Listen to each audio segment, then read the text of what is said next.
જય શ્રી કૃષ્ણ, જય માતાજી। કેમ છો બધા? મજામાં જ હશો। તો આજે છે જોરદાર વરસાદ ચાલુ અને વરસાદ ચાલુ છે તો વાતાવરણ થઈ ગયું છે મસ્ત ઠંડુ ઠંડુ। તમારો વરસાદ હોય કે કાંઈ પણ હોય, 2-4 દિવસ થાય તો કૃપાલને કંઈક ને કંઈક ખાવાનું મન થાય તો આજે એની ડિમાન્ડ કરી ભૂંગળા બટેટાની।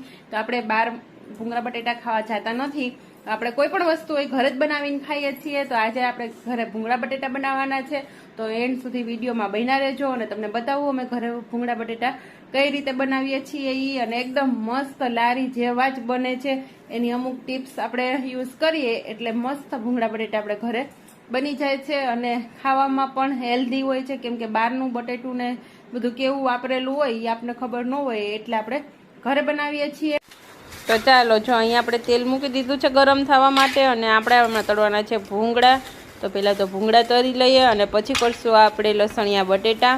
તો એની એક ખાસ ટિપ્સ સાથે બનાવવાના છીએ। તો જો આપણે અહીંયા ભૂંગળા પણ સરસ મજાના મોટી સાઇઝમાં લીધા છે એટલે આપણે ખાવામાં એકદમ મજા પડી જવાની છે। તો જો અહીં આપણે ભૂંગળા તળાઈને રેડી થઈ ગયા છે।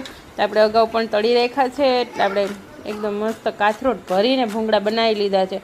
અને જે ઘેરે ખાવાની મજા આવે ને તો લારીએ મજા ન આવે, તો આજે તો ઠંડા ઠંડા વાતાવરણમાં મસ્ત મજા આવશે।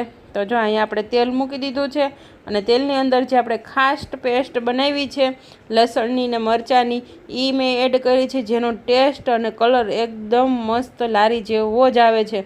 તો એનો તમારે વિડીયો જોવો હોય તો મારો વ્લોગ આવી ગયો છે, તમે વ્લોગમાં જઈ અને જોઈ આવજો, ને જોવા માટે ચેનલને સબસ્ક્રાઈબ કરી દેજો। તો જો અહીં આપણા લસણિયા બટેટા થઈ ગયા છે મસ્ત રેડી, અને એને હવે કરી દઈએ આપણે ધાણાથી ગાર્નિશ અને પછી ગરમ ગરમ ખાઈ લઈએ।